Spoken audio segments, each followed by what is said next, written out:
pagi, sejumlah berita telah kami rangkum hanya untuk Anda. Kembali lagi bersama saya, Sandria Divna Nur Anissa di News 24. Pada hari Jumat 22 Mei 2020, terjadi hujan disertai dengan angin kencang yang menghancurkan bangunan di beberapa titik. Salah satunya pesantren Ar-Rasyi Julamprit Waringin Kurun yang mengalami kerusakan yang cukup besar. Beberapa tempat tinggal warga mengalami kerusakan. Selain tempat tinggal, banyaknya pohon tumbang yang mengakibatkan rusaknya fasilitas umum. Menurut warga, kejadian ini terjadi pukul 18.50 waktu Indonesia Barat. Tidak ada korban dalam kejadian ini.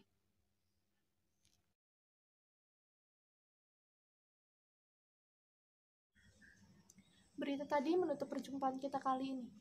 Saya Sandra Divna Nur Anissa. Terima kasih dan sampai jumpa.